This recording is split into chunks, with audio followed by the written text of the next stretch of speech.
listening to The Mike Buck Show. Hi-ho, indeed. All right, I was telling you about in the 80s, in the mid to late 80s,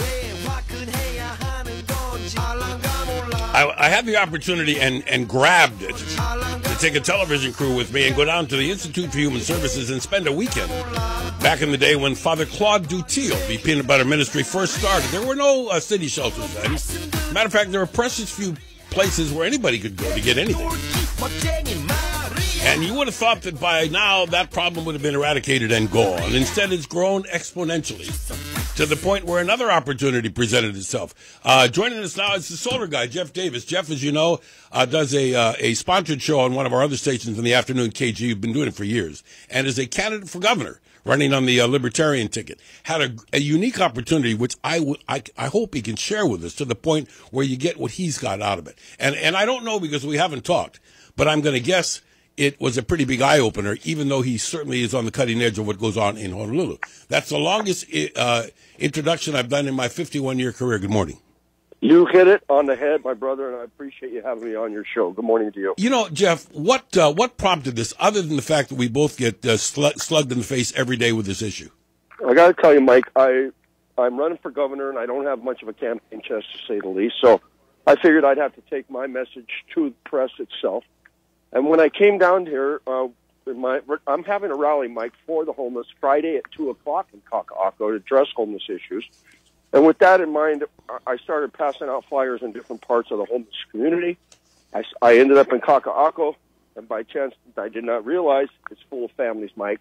I'm looking right now at these kids getting up out of bed. Some are on their way to school. I've got 40 to 60 children living here on the sidewalk. Their front yard is a thoroughway full of, well, we had a semi-truck go through just a moment ago.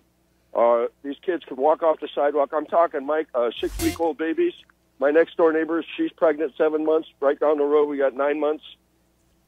It's a different, Mike, I've had all the homeless people, like you mentioned, IHS, and I know you have too, Ad Infinitum on our shows. Again, my show is a drive-home show at 5 o'clock on 7:60 a.m. Hawaii's tomorrow. And, Mike, you always hear them say there's different kinds of homelessness. Well, when you come to Kaka'ako, you will see a certain kind. Mike, I've been here 2 nights now sleeping because when I came down and I said, you guys, we've got to make a statement, I realized that unless I made one, they probably wouldn't take me very seriously. Now, did you, Jeff, at the time you decided to go do this, was it your intention to blend in and before you talk to anybody, or could they see you coming? I'm telling you, They accepted me with aloha because I went to them with aloha. But I had no plan with this, Mike. It took a life of its own when I saw the kids and I saw Mike, think about it. They wake up every day. They stay up late looking out for bad guys. Just last night we had one guy dead in the parking lot, another taken to jail for abuse and handcuffs. Wait a minute. One guy dead in the parking lot? Yeah, they found a guy dead in his car, and the coroner was out here for hours. Police everywhere, sheriffs everywhere. Oh, my goodness. And this is an everyday, every night occurrence, and it's happening in front of a whole generation of children.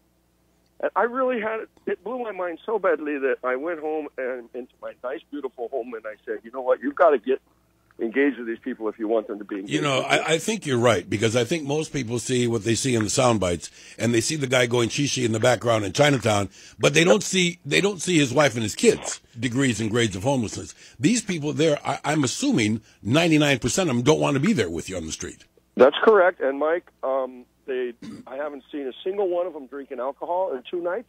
They don't even smoke cigarettes. A lot of them are Micronesian. A lot of them are Hawaiian, Samoan. Every ethnic group is here. They're out every morning with brooms, sweeping it up. Their little unwritten law is that if they'll pick up their tents and get off the sidewalks every morning and not come back until basically dark, that they won't be rousted. However, they live in constant fear of what's called a sweep. Now, we've seen them, and it's pathetic. I'm sure you've looked at this. I looked at, you got to pay $200 to get your belongings back. Who's got $200? In other words, they lose their stuff. Now they got to go acquire more stuff. It's worse than that, Mike. I'm talking baby formula, diapers, laptops. What happens is, actually, it's a race. They'll show up with a bullhorn and say, okay, you got 5 minutes, and whatever you can't grab and run down the street with in 5 minutes, they put a tag on it, and now it belongs to the city. The police are there to arrest anybody who tries to resist. The bottom line, I want to run this past you, Mike, your long experience. I'm under the impression that if you spend your life in the American dream trying to send the money up to the 1%, you'll have to recognize that money's going to leave somewhere. In this case, the 0%. Haven't we created a class of people, Mike, that don't have any opportunity to share the wealth? I'll simply send yeah, it but all I mean, up one direction? are you saying the answer is the ones that have worked their hard and busted their tails for 40 years, making a few $1 million for their family, should cough it up for people that haven't worked hard? No, I'm saying that we already are, Mike. You know how much money they're spending on these sweeps, how much money they're spending? Oh, it's ridiculous. It's ridiculous. The problem go away instead of address. Yeah, how many studies and commissions do we have to have to tell us what's going on? You know, so I mean, I see my way clear, and I have since the mid '80s on some fixes to this. And every time I bring them up, and I'm sure, and I know because I've listened to you in the afternoon, the same thing. There are some really easy, fast remedies to part of this. I don't think that those people want to be in Kaka any more than people want to be panhandling on Kalakau Avenue in Waikiki if they could be somewhere else and be safe. Yesterday, my radio show was live from here, Mike, completely agreeing with you. I had two husbands. One of them is my tent neighbor with 3 children and his 7-month pregnant wife. I had his wife on, and I had a 10-year-old. Oh, my. And to tell the story, and what it says to me, Mike, is you can't sweep it under the rug enough. No, it's not one individual's problem or fault just because he worked hard and made money in life, but it's a problem. It is what it is. It's not going away. It's getting worse. And from my point, you know, I'm running for governor, Mike, and it's based on the idea that if we could get campaigns that weren't funded by special interest money, our politicians could work together. Right now, we've got politician A with money from point A, politician B with money from point B, and those two positions are against each other. These guys can't get together and solve problems. You know, while you were out taking a look at the problem firsthand on the street last night and doing your project, there was a debate scheduled by the Chamber of Commerce of Hawaii, of Honolulu, at the Japanese Cultural Center between 5 of the 7 candidates for Congress on the Democrat ticket. And they canceled it for lack of interest, lack of people showing up. Is that an indication of everybody knows it's just going to be more of the same old, or what? That is the most clear sign I've ever seen. Well, thanks for the softball, Mike. I think I'll take a swing at it. The point being, you want a face of change? I don't think it's Mufi Hanneman. Yeah, calling an independent party. I got Mr. Ige coming in the paper the other day saying, we've got to quit. There's too much special interest money in politics. Vote for me. We got Neil Abercrombie decrying the fact that the Supreme Court allows unlimited donations to people in campaigns. Turn around and fly to California for a party at Larry Ellison's house. Yeah, the irony of it, what you're talking about is you're down there in the streets in Kaka'ako, and there was a fundraiser for that same governor you mentioned with all of the developers in Kaka'ako at big buckolas and huge money, and none of them were down next to you in a tent checking out what's going on after the lights go off. Well, they're welcome to, and here's where it is with it, Mike. I've got the rally here in Kaka'ako Park at 2 o'clock. I am suggesting that enough is enough. If we have created this problem in a sense as a society, trying to sweep them around and move them around hasn't worked whatsoever. Now it's not just a matter of the epitome of some lazy bum, burnout, drug addict guy pushing a shopping cart who hasn't taken a bath in 4 months. That's the idea they would like to get us. I would invite every one of you, and I have on my radio show today, I'll be doing a show at 5 on homeless building housing for the homeless. I would invite every one of you to come down here and get an education. Bring your kids, okay? And I would invite Neil and Mr. Abercrombie and Mr. Ige and Mr. Hanneman and anybody else along those lines. I would invite you all to come camp with me for 2 nights. I hope that there's always going to be a perception. Oh yeah, this kook is down there and he's doing this and it's a publicity grab and everything else. I know you see that. I know you see that coming, and I know that you see. Look, the only way you can effectuate a change is to make a statement. And I can tell you, I remember having a couple of pretty interesting discussions with Republican Kavika Crowley about this. Now, oh yeah, he's a nutcase on the side of the road waving for 9/11. Yeah, but he got 40,000 votes. That's telling you that there's a lot of people out there that if given the opportunity to know somebody, and maybe if some of my cohorts and your cohorts in this wacky business we call the media would take time on Friday afternoon at 2:00 and come down there and point their cameras or the questions at real folks instead of the one guy that you just mentioned with the shopping cart that hasn't bathed for 6 months, they might learn something. I'm looking right now at a 1.5-year-old bringing her blanket down the street. There's a 3-year-old across the street over there that's crawling out of the woodwork. This is about children. You can call their parents any ugly name you want to, but these kids have no part of that, and they're human beings. Now, what kind of a society do we have? You know, Mike, I will guarantee you that 7 out of 10 people here in Honolulu think they have to go to Guatemala to see this sort of poverty and this sort of street-living children. Hey, you know what? The other thing is you talk about your show in the afternoon. On my show in the morning, when I'm on my way in here at dark 30, I see the other side of that. I see the people that have had to stay up all night because they're afraid of getting whooped on. So they walk around the streets aimlessly all night so that they can wait till the daytime to come to go down to Kaka and go to sleep.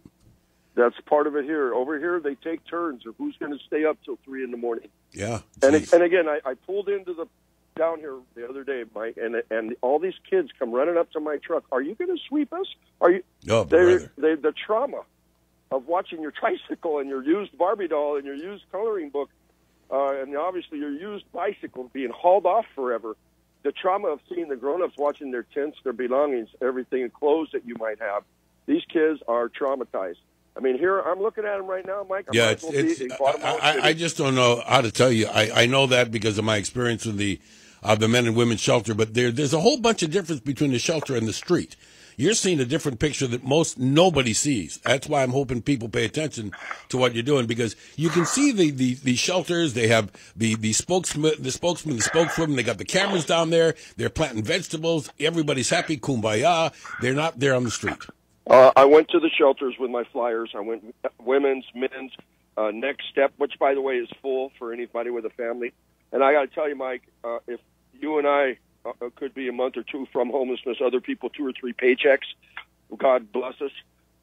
It's the truth. It really, look at, nobody in our business has any security. You could be out in the street tomorrow, and then what do? You got mortgages, you got things collapsing all around you, and now what I want to know is, have you had the opportunity in this go-around to talk to somebody? What was it like the first night you realized you had to come here and sleep on the street?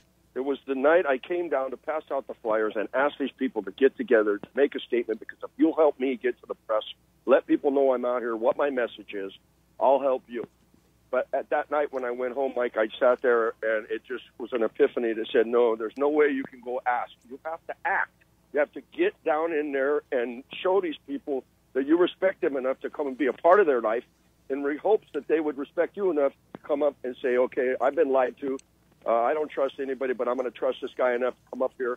We're going to get this onto the front page. If it doesn't make the news, I'm filming it all for my Olelo show. Like Mike, last night in my tent, I had a pastor out of next to River Life.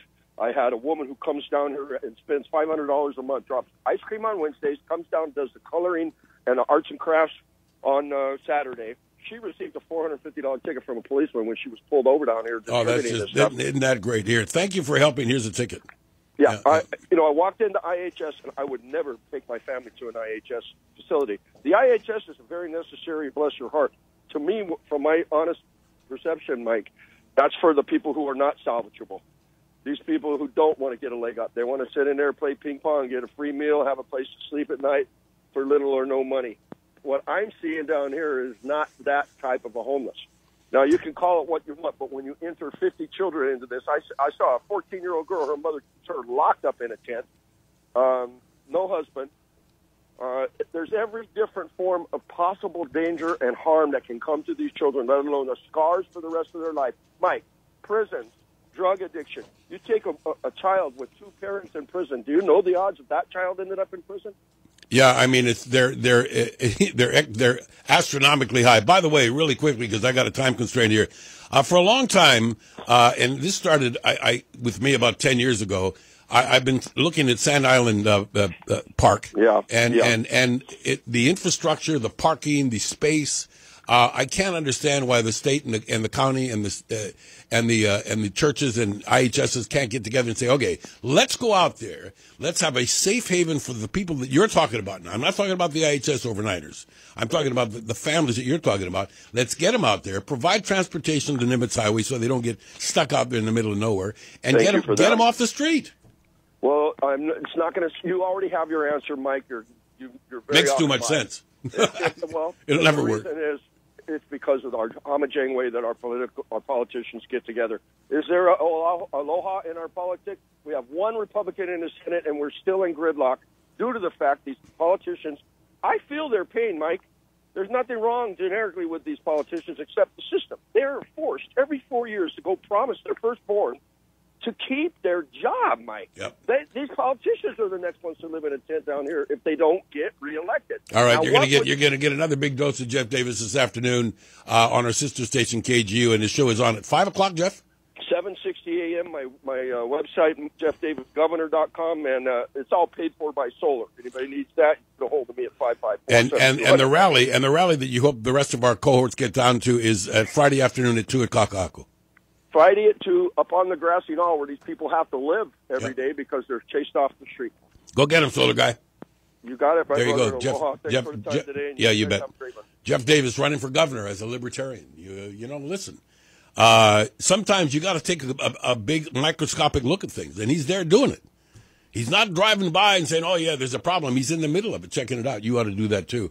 Friday afternoon at 2:00 at Kaka. It's 7:52. Malin, more traffic for you.